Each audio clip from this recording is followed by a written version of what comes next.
Since we just had a picture of the Manitoba hemp field, he's going to make a presentation about the specific aspects that of the crop, and well, I'll let him talk.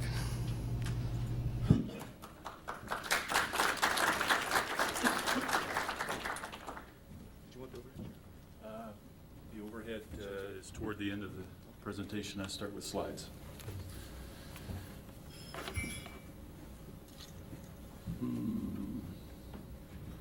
Guess we should dim the room lights a bit.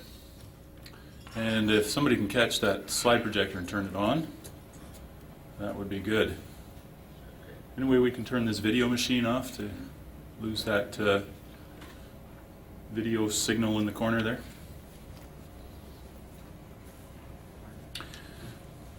It's fairly obvious that hemp is a crop that has captured lots of attention and lots of imagination. There are some who are unabashedly promoting hemp as a wonder crop that can save us from all of our economic and environmental woes. But as Martin has already noted, unlike other crops we might consider, from my perspective as a new crops agronomist, this one is actually illegal, and we can only grow it currently under research licenses granted by the Federal Department of Health, and specifically their Bureau of Drug Surveillance.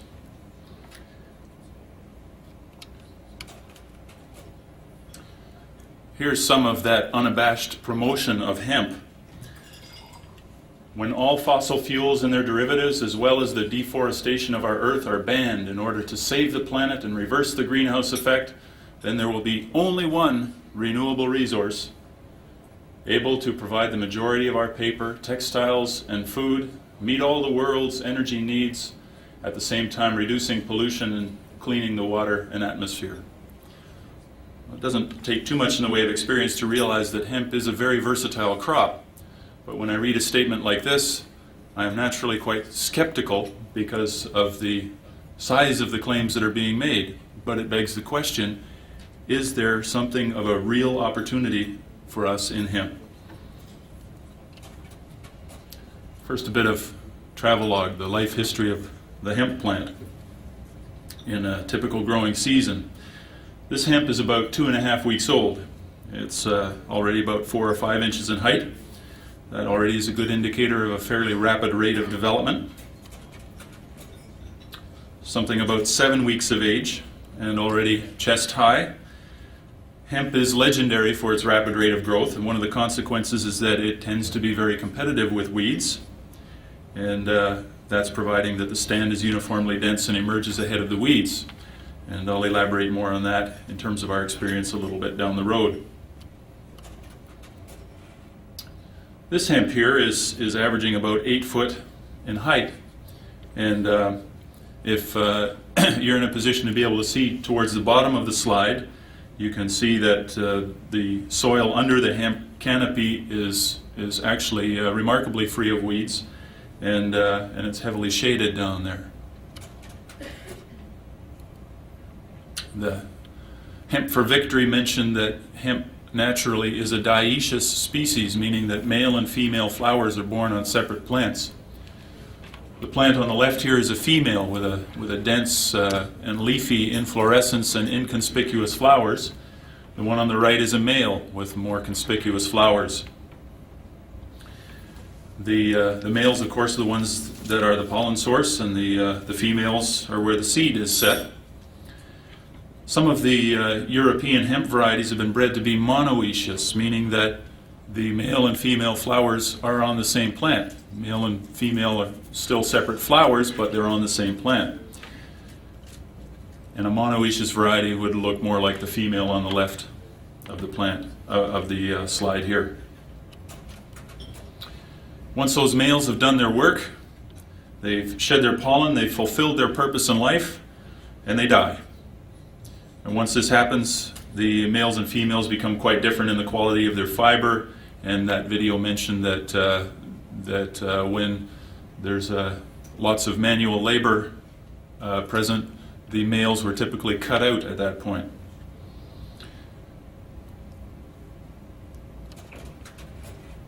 Main claim to fame of the hemp plant. This is a stem in cross section, and it shows the green bark. and that's where the very long, strong bast fibers are located, and you can see some of those as we peeled back the bark to have a look at those. The whitish core, called herds, is very light and corky, but it contains some short fibers which are probably still useful in pulping or in building materials. Incidentally, the herds are very absorbent, and the basis of a couple of thousand acres of commercial hemp production in the UK in the last few years is a company which sells the herds to horse stables, where I guess there are sufficient fussy horse owners willing to pay relatively high prices for it.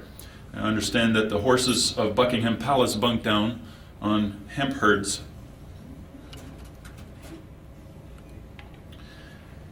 These stalks, the ones to the left of center here, are field dried. Basically, the way they appear is they come out of the field after they've been cut and let to dry.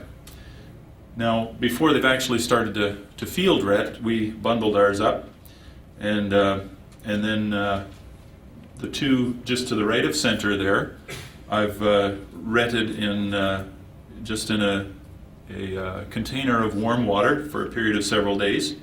Retting is the process that dissolves the non-fiber portion of the bark, and it's necessary to be able to extract the highest quality fibers. Traditionally, retting was accomplished by letting the stalks lay in the field for several weeks prior to bundling them up. And once you break away the herds and other non-fiber bits, the fiber that you see in the right is what results. Hemp seed is actually a very good source of oil that has been used historically for edible purposes and also for applications like paints and varnishes. It's a good drying oil. We've recently found that our hemp seed grown in Manitoba is relatively rich in things like polyunsaturated fatty acids and antioxidants, which are desirable from a nutritional perspective, and I'll show you some of that data at the end via the overhead. Lots of talk about the diverse applications of industrial hemp, and some of you may have seen this diagram. It doesn't show up too well in here, unfortunately. There's the traditional uses: clothing, cordage, pulp and paper, and so on. There's also some new ones, including industrial textile products and natural fiber reinforced resins and plastics, composite building materials, and then things like hemp oil-based cosmetics, and so on. So the question is industrial hemp a potentially profitable crop for Manitoba farmers and processors? Now, I've already mentioned that it is illegal to cultivate hemp except under research permits, which are granted by the Federal Department of Health. And hemp cultivation has been illegal since the 1930s when it was actually banned. The reason that hemp falls under these regulations, as most of you are well aware, is because it is cannabis sativa, same species as marijuana.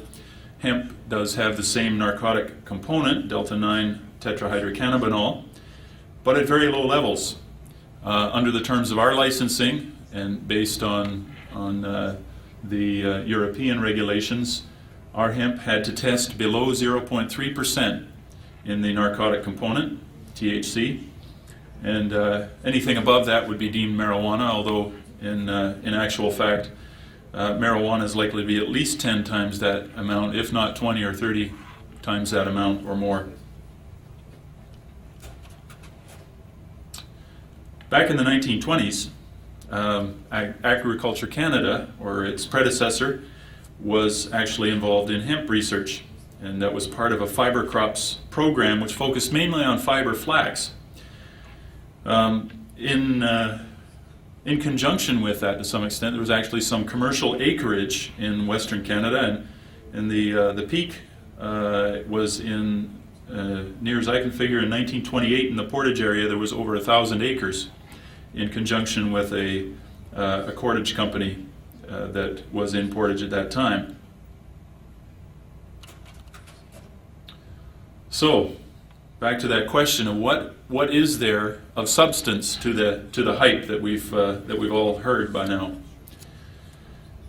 This past season, we were able to obtain licenses to grow several trials in Manitoba.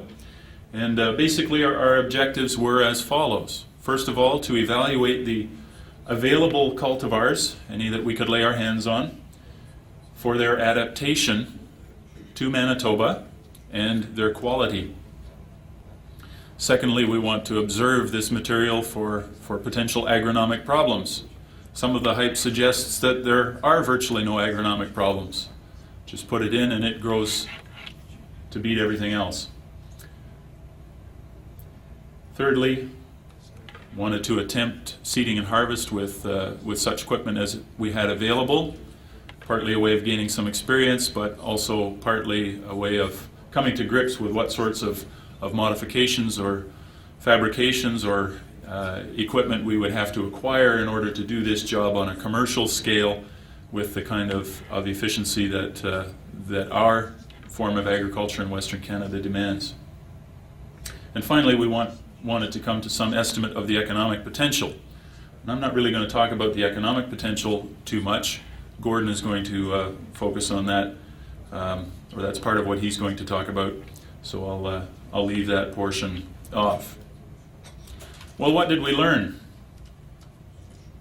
We know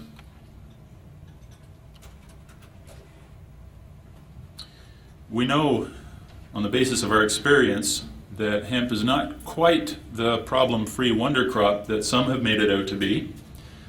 Here on the far left is a competitive hemp crop that is doing a fairly good job of suppressing the wild mustard that happened to be there along with it. Here's a stand of hemp that is not faring so well against its weedy competitors. The reason is that, like most so-called competitive crops, the competitive edge is based on a uniform crop stand that emerges ahead of the weeds and has the early advantage. The crop in this slide suffered from delayed and non-uniform emergence because the seed bed was a bit on the dry side. The weeds got the advantage, and we ended up having to work this piece down.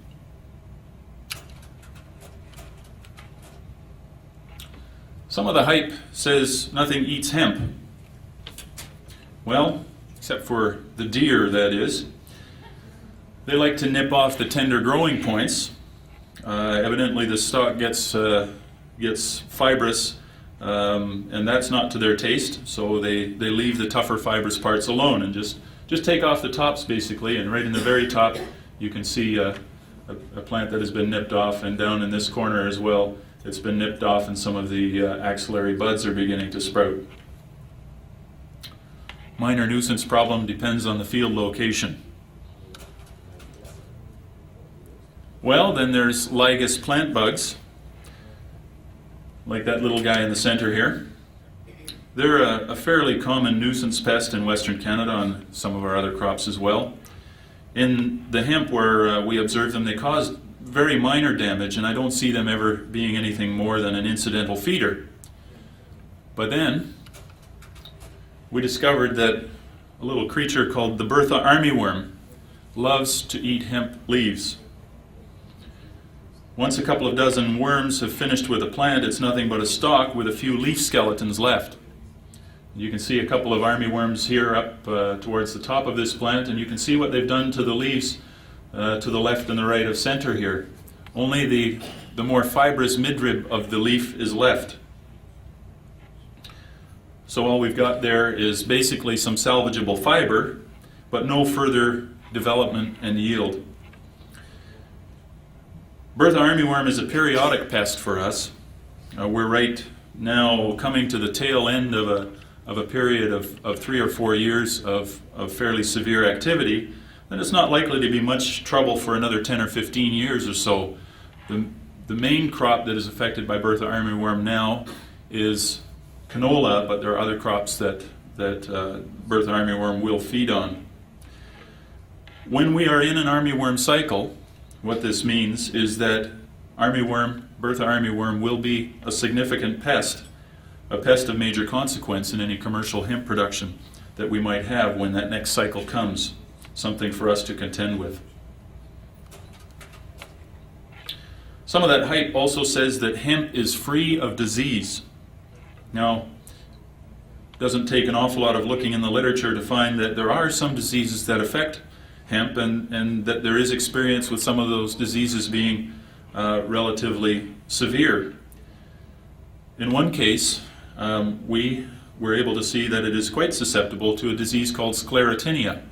Again, something which is quite common in Western Canada, and something which we have to contend with in several of our other crops. What this means is that it is another management consideration from the perspective of a grower. It means that they will have to be very thoughtful about where in a crop rotation they put hemp in order to minimize the impact of this disease.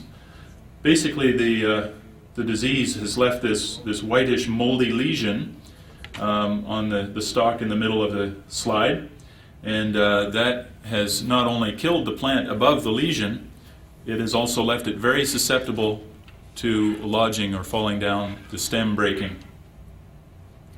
So again, we've got something that, if it's severe, can effectively halt the growth of the plant.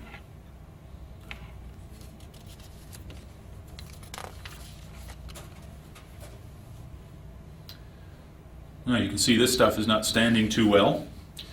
The prairies are well known for high wind and heavy rainfall events during the growing season. Hemp is a tall plant. It's got a leafy inflorescence that catches the wind like a flag, and when the wind is gusting up to 100 kilometers an hour, as it was in the 24 hours or so prior to this slide being taken, the plant can go down, the stalks can kink and break. The lodging here was very severe because this is where the major infection of sclerotinia occurred. But even where there was no disease, those high winds and heavy rainfalls could cause some lodging and breakage. Well, then we have some of those logistical questions. And that's not to say that there aren't solutions to the problems. There's experience elsewhere that we can draw on and so on. But we're in the learning phase. How do we harvest these tough plants that are often more than 8 feet tall? And we know that it will take some specialized equipment. We've seen samples of some of that equipment that can probably be updated if some inventive engineering type sets his mind to it, or her mind to it. But it will take some very specialized and some very sturdy equipment to do the job on a field scale. The plants are tough, and the wear and tear on machinery is more than we expect for some of our other crops. And then if we have seed production as the goal, how do we effectively get them off the top of this 8-foot tall plant without plugging our combines or destroying the fiber, which would still be useful for some relatively lower quality purposes? Again, I say they're not insurmountable problems, but we're in that learning phase. What kind of equipment do we use? Can we modify the equipment we have? Will it take some specialized equipment? If so, how do we acquire that kind of equipment? And those are the challenges that will be faced if actual commercial production becomes a possibility. Now, we've already, of course, been reminded of the fact that hemp is not a new crop, not even a new crop to Manitoba, but because it hasn't been grown in such a long time, then we can certainly consider it as something new to us within the realm of our experience. Successful introduction of a new crop depends on several things. One, probably the main thing from the perspective of the grower, is profit. Can he grow it at a cost that will be low enough so that the price he can sell it for is high enough so that the difference is an acceptable profit? So it depends both on low-cost production and a high enough market return.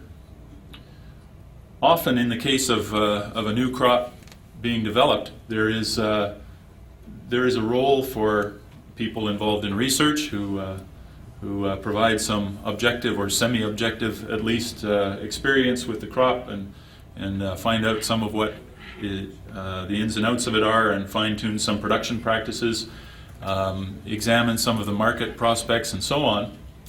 But something that is also very important is a champion.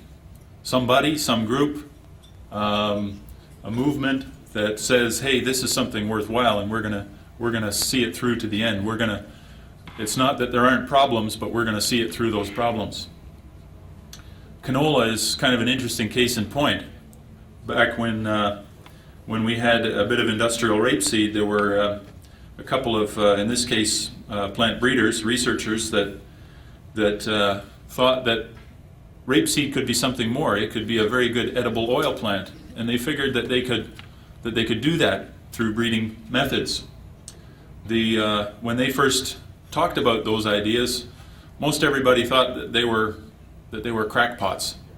But now we have something that is the second largest crop in Western Canada in annual field crops, as a result of their believing in it when nobody else did. So that's on the encouragement side. We've got the additional barrier with hemp in that it is subject to these federal regulations. So in order for there to be some commercial production, we would have to somehow see the federal government altering the regulations in order to have some mechanism by which commercial production could take place.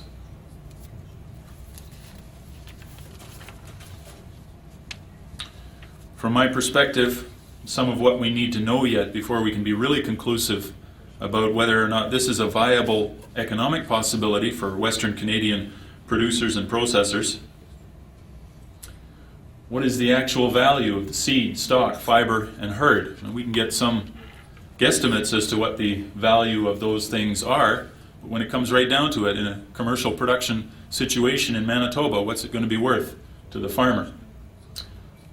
Secondly, there's lots of talk about the potential of the marketplace for hemp products to grow, but we really don't know the actual potential of the marketplace to grow. Will it ever be something more than a novelty, specialty niche thing, or can it be something more, and how much more will it be? Still question mark. And then, of course, the production/regulation scenarios. Just what shape will some regulatory mechanism take in order to allow for commercial production? So that initial question, is hemp a realistic possibility or a flight of fancy? I hope you haven't found what I've said discouraging at all. I'd have to say it's a realistic possibility. Some of you might ask, if you're farmers, can I get into hemp production this year? I have to say the answer is no. Commercial production, in my estimation, if all goes well, is several years down the road, if all indications continue to be favorable. And I think the reason that I say that is because I think that the real incentive for altering those federal regulations will come as industry says there is something here that we want to buy, and we were willing to pay this and this much for it. And the farmers are going to say, we want to grow that stuff, and that's going to generate the wherewithal to create some federal regulatory mechanism to allow for production. Now I'm going to move to the overhead projector because I've got a few of our results to show you.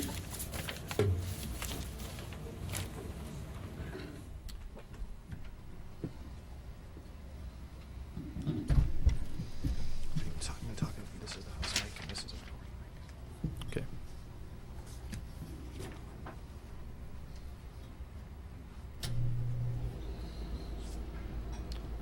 All right. Technological adjustments here.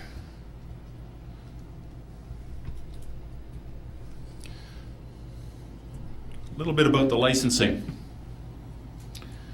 As I've already said, the only way that hemp can be grown in Canada currently is under cultivation permits for research purposes granted by the Federal Department of Health.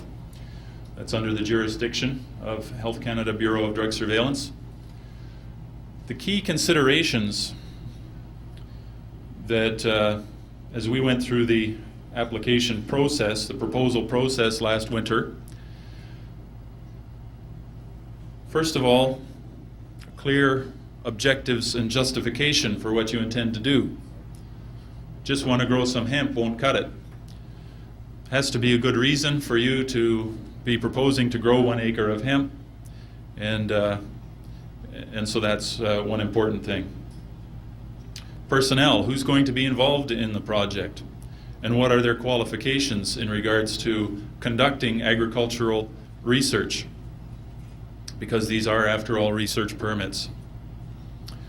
Description of the actual methodology, and that includes some discussion of just how the material is going to be sampled and tested for the content of delta-9 THC. And then finally, some discussion of appropriate security provisions. Where is the site going to be located? Is it publicly accessible, or does somebody have to be really lost to find it?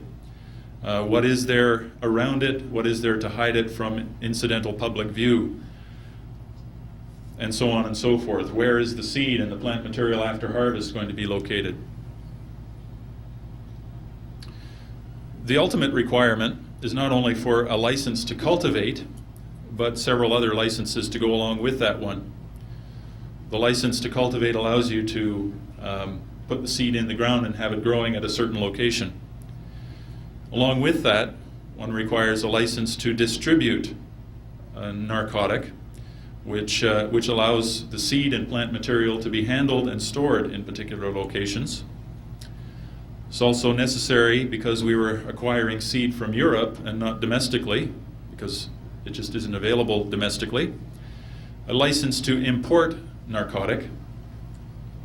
And finally, because it's a seed that we're importing, then Agriculture Canada comes into the game, and there was a requirement to get a seed import permit from Agriculture Canada.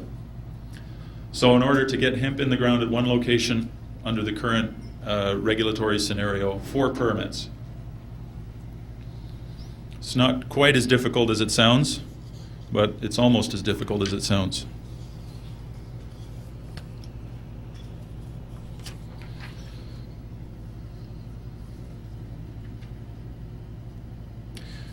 We were able to grow 6 varieties at 2 locations in side-by-side comparisons, and this is basically results from one of those locations. We had Zolotonosha 11 and Zolotonosha 13, 2 Ukrainian varieties, Biało-Brzeski and Beniko, 2 Polish varieties, Unico B and Kompolti, 2 Hungarian varieties. In terms of maturity, the only 2 that really came close to maturity in this particular season, primarily because we got off to a late start. By the time the permits were all in place and the seed was in hand, it was well into June before we were able to plant this material. The 2 Ukrainian varieties matured. They took about 110 to 115 days. Given a more timely sowing by around mid-May or so, those 2 Polish varieties I expect would have matured. But the 2 Hungarian varieties were too late in order to be useful for producing mature seed. When I'm talking about days to mature, that's to get to the point of the seeds actually being mature. For fiber purposes, the material would be cut considerably before seed is mature, and therefore all of these varieties could potentially be useful from that perspective. In terms of stock yields, the stock yields that we obtained are a little bit lower compared to the European experience. In part, that is going to be attributable to differences in growing conditions, the length of the growing season, and the temperature, rainfall, and these types of things. In part, it's probably because of our limited experience with the crop as well.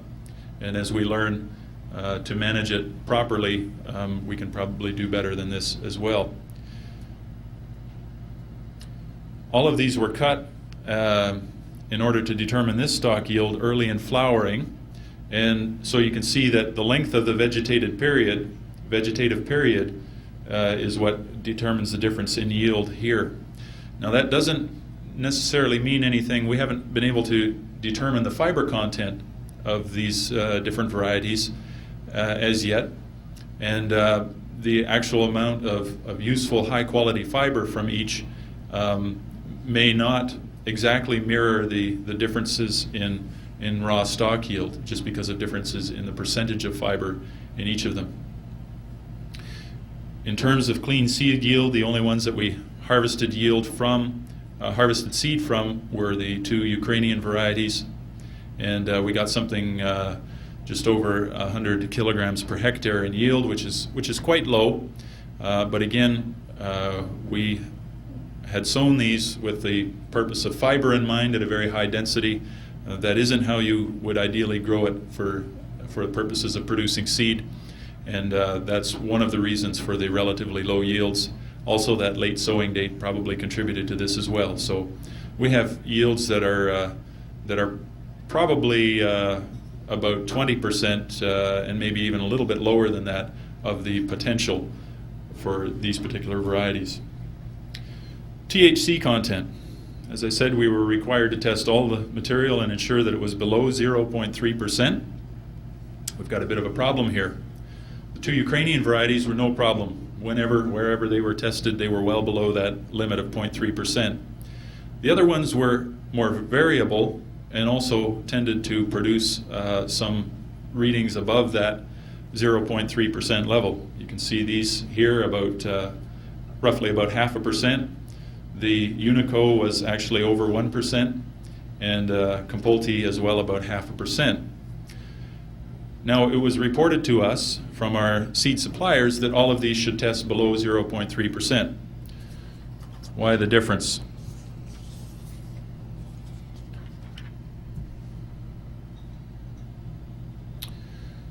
A lot of you will probably know that THC tends to be concentrated in the inflorescence. The official European protocol for determining THC content calls for harvesting the top 1/3 of the plant. So it's a mixture of inflorescence material and leaf material. Inflorescence material that may be relatively high in THC, diluted by leaf material that's relatively low in THC. And that's what those numbers that came to us initially were based on, that indicated that these were all below 0.3%. When we sampled, we were sampling about the top 6 inches of the plant, top 15 centimeters or so, from a number of plants and subsampling from there. Why the difference? Mainly because if we were going to err, we wanted to err on the side of caution. In the long run, from what you might consider a political perspective, if we can find varieties that test consistently low, then those federal regulatory changes, I think, might be more likely to come about. Another reason why we tested that rigorously is because we knew that if the RCMP or the Federal Bureau of Drug Surveillance officials came to test, as they had the right to, that they would sample as they were used to sampling marijuana plants, taking from the inflorescence. And again, therefore, we wanted to test low on that basis. So that in part accounts for the difference. Obviously, there has to be some discussion about standardized procedure that everyone can be happy with here.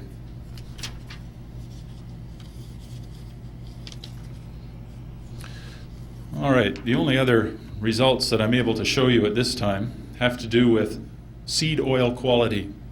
At some stage, we recognized that seed oil was a potentially valuable component of the hemp plant, and so we arranged to have some of this seed that we produced analyzed for its content of fatty acids, for one, and other things like tocopherols and sterols.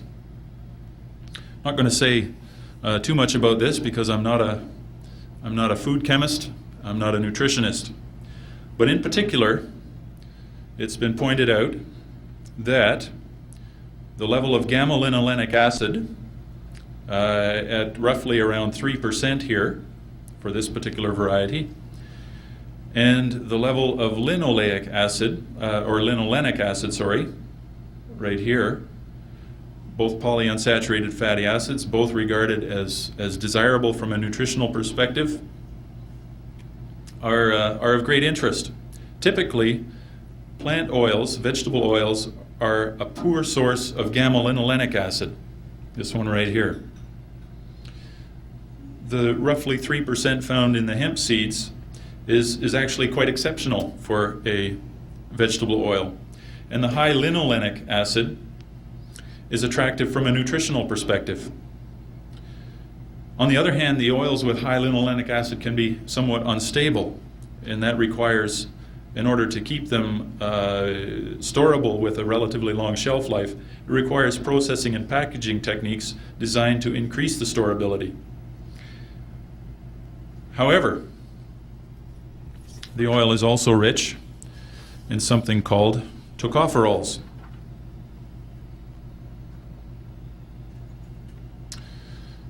Tocopherols are natural antioxidants which can protect the oil from what otherwise would be a tendency to go rancid relatively quickly. I should mention that the linolenic acid also imparts the fast drying character to the oil, and that makes the oil useful for lower value applications such as printing inks and paints, but I'm focusing more on the nutritional perspective right at this moment. These tocopherols, as I said, are natural antioxidants. Tocopherol is actually vitamin E. Now, the fact that this serves to protect the oil against spoilage is important, but the fact that the oil is that hemp seed oil appears to be a relatively good source of these antioxidants again makes this oil of interest from a nutritional perspective. In particular, notice this gamma tocopherol here at double or more the level found in canola oil. The gamma tocopherol is particularly potent as an antioxidant. So this is good. The good balance of desirable fatty acids and antioxidants in hemp oil suggests that it's potentially a relatively high-value specialty oil. And I'll just mention steer oils, which is S-T-E-R-O-L. I don't have that data to show you, but this is a common component in seed oils. The composition of the hemp seed oil is in the same sort of range that many other plant oils are, but at the high end of the normal range, so a relatively rich source of these sterols.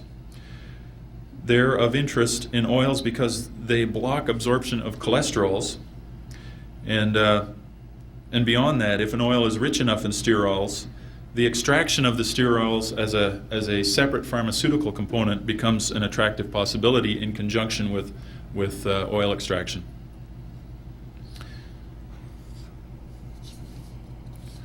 And that brings me to the end of this presentation. I think this seed oil story is actually a fairly encouraging one because although again there's much hype about the quality of this, it was difficult to sort out whether that was just based on the novelty of it or whether there was really something there that was regarded as very positive from a nutritional perspective. And we've seen here that there are some very favorable nutritional qualities to this oil.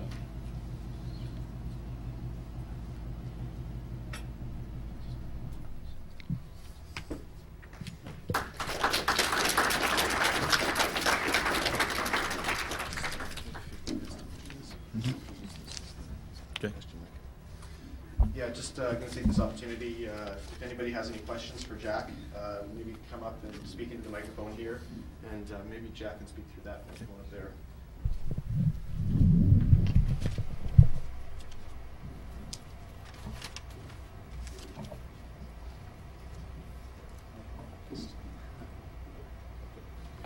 Hi, Jack. I think you remember me, Mark Chenier. Some of you know me, some of you don't. I just wanted to maybe help a little bit with this commercialization thing. I had a little conversation a couple months back in my Member of Parliament's office in Ottawa with Mr. Bruce Rosell, the Executive Director of Bureau of Dangerous Drugs. I asked Mr. Rosell a direct question, and when you ask a direct question, you usually get a direct answer. I said to Mr. Rosell, from whom do you have to hear, and what do you have to hear to make commercial hemp a reality in Canada for the 1996 crop year? He says we have to get the industry representatives together, He doesn't want small names, he wants big names. I said, well, we've got that. He says, you draw up a list of criteria, get a member of parliament to present it to the caucus, and we have that. I have a member of parliament already agreed to drop it off at caucus. And I said, what will caucus's response be? And he says, caucus will look favorably upon any reasonable list of criteria drawn up for the commercialization and regulation of industrial hemp in Canada. So as soon as we get our ducks in a row, we get the criteria drawn up, we're away to the races. Thank you.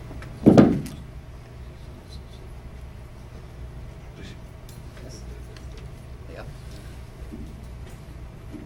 Richard Kozłowski, I have two questions. One question, what was the density of sowing plant in your experimental field?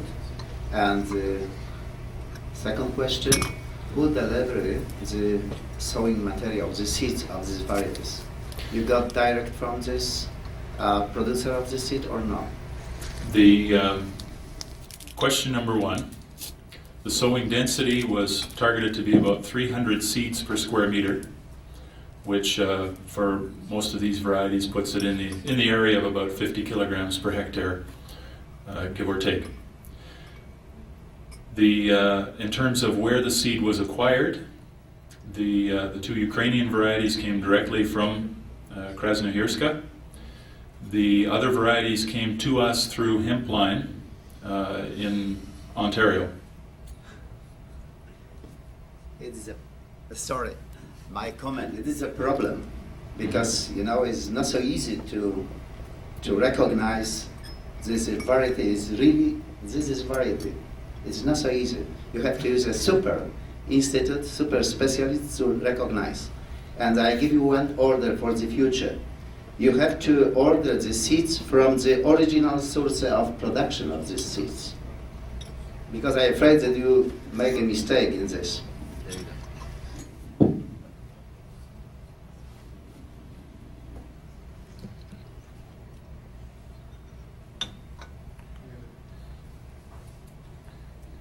anybody else have any questions? Don't be shy.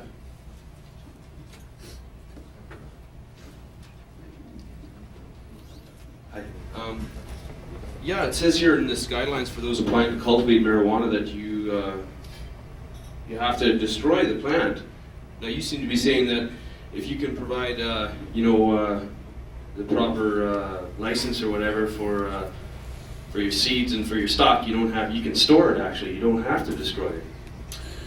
You can store it for particular purposes that are part of the original proposal. In other words, if we grow it for a particular purpose to be evaluated for fiber quality or for seed oil quality, it can be used for those purposes. But then once it is used, for that and the evaluation is done, then ultimately technically the material needs to be destroyed after that point. So then if you're going to be growing it the next year or apply for a license, can you keep enough seeds to grow for next year? Or say if you want to use it for research into making some product out of the seeds, can you keep it? The licenses as they run now run from whenever they're issued until December 31st of that same year. We ran into a situation where we still had material and we didn't want to have to destroy it on December 31st. Isn't a real problem. We simply write a letter and say, we have this material pending these analyses or tests to be done on it, and could you please renew our distribution permit so we can hang on to this material? So it can be held. Thanks.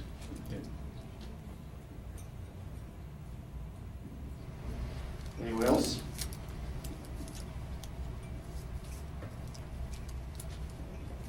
Could you give us a quick rundown of the agronomic practices that were used? You fertilized using the chemicals and that sort of thing?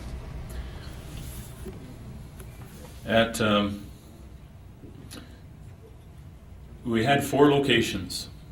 At all locations, the management was typical for whoever it was that was operating that location. In one case, it was an organic producer, and his crop was managed accordingly, no chemicals. And in other cases, we applied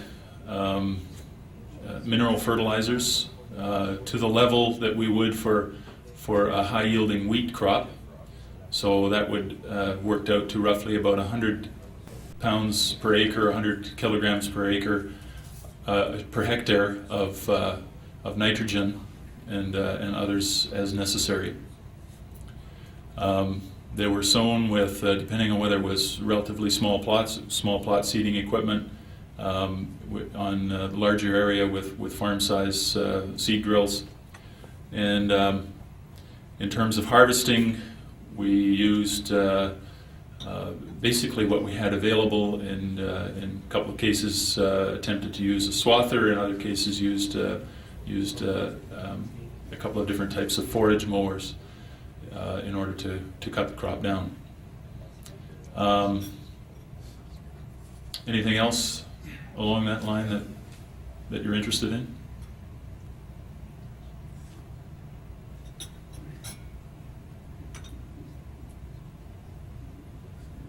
I was wondering do we know anything about the nutritional requirements of the crop? Being as growthy as it is, one would wonder whether it draws a lot of nutrients from the soil and leaves them in poor condition. The film suggested otherwise. That is one of the claims made about this crop, but I think you have to keep in mind that if you, particularly in a situation where you're taking several tons of dry matter off of a field in a year, that is a significant amount of nutrients being taken from that field in the course of a year, and somehow or another that has to be compensated for in order to make it a sustainable practice. In terms of what the nutrient requirements are, we based our decision to fertilize, for instance, as if it were a high-yielding wheat crop, based on some of the literature from Europe that we'd seen on nutrient requirements. And it certainly produced reasonable results for us, but in the longer run, in the commercialization or re-commercialization of this, it'll take some work to determine what appropriate fertilizer management or nutrient management, as the case may be, is appropriate for the crop in Western Canadian circumstances.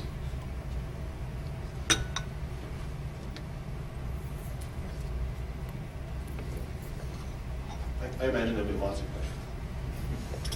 questions. Morning, Dr. Moes. My name is Mark Clement. I'm with Hemp Corp in Calgary.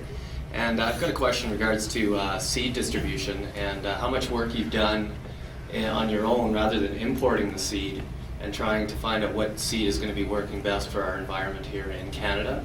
And I guess number 2 question would be, assuming legalization of the crop, the seed, the seed distribution, would that be handled through the government? Like assuming that something similar to the Canadian Wheat Board, would the seed distribution be handled through the government, or would it be handled through certain individuals or companies? I'll handle the second one first, and then you can explain the first one Okay. to me a little bit more, because I wasn't sure exactly what you were after there. But in terms of the second one, the question of seed distribution, there's already a situation of some companies and or seed growers trying to position themselves to be distributors for particular European varieties in Canada. And so seed distribution is likely to take place along that line, which is very similar to how seed distribution of new varieties of other crops takes place as well. So seed growers and companies simply see this as a new opportunity, a new type of seed to distribute, and they've been starting to make some contacts and so on to try and arrange these kinds of things for themselves. So that's one thing that's happening in terms of how the Canadian variety registration system, which recognizes registers varieties of wheat and canola and peas and so on and so forth, how they would deal with hemp, that I really don't know yet. Just one more quick question. How have your crops compared to, say, Strobel's out in eastern Canada, with Jack Strobel and his findings and through cultivation, what areas that he's concentrated on, and how you can sort of take his knowledge and work with that? I guess we've kept in contact to the extent that we can with Hempline. I haven't heard a great deal about their 1995 experience as yet. Their yields, because of a bit of a longer growing season and more moisture and so on, their yields are expected to be somewhat higher than ours here. But on the other hand, they will have some higher costs, particularly land costs, to contend with their determining cost of production than we have here as well. So, how we compare and so on, our productivity is likely to be a little bit lower. That's normal given the circumstances. In the long run, whether one area will be more suited to growing hemp for a particular purpose versus another purpose, that's again a thing that time will tell us with greater experience. Any more questions about Manitoba's hemp crop last year? I just wanted to know, is there going to be any problem receiving a duplication of some of the charts that were presented? Some of that, well, I don't have it available here, but you could contact me and I can make some of that available. I haven't produced a summary report yet that for public distribution, but I will be doing that in due course. So you can leave me your name and address and I'll send you that when it's ready. Thanks. Yeah. Just following his question to the charts, I think as a responsible researcher, I think you should not distribute this chart without a notice that the seed that you received were not really, you had no guarantee that they came from the purebred, from the pure seeds. And when you show the results of your testing based on the seeds that you don't know of origins of that, I think you're doing a disservice to the scientific community and to the breeders. Well, let's talk. I'd be happy to receive seed directly from the source for the coming season. To respond to the question of the data, I'll certainly think about qualifying the data that is presented in terms of the seed oil analyses. I should mention that as we harvested seed only from the 2 Ukrainian varieties, for various reasons, we only have analyses for the 2 Ukrainian varieties on seed oil quality, as well as a French variety that we were able to obtain some seed from. But based on what we've seen, from variety to variety and location to location, those seed oil analyses told pretty much the same story. There was some variability, but not significant variability from variety to variety or site to site, which suggests that what we're looking at is really an inherent quality of hemp seed oil. There might be some minor differences, but basically the conclusion there is that hemp seed oil looks like it has some favorable nutritional characteristics, and that isn't so much. We recognize we don't have conclusive data about this variety or that variety. Those kinds of qualifiers will be put on it. Yeah.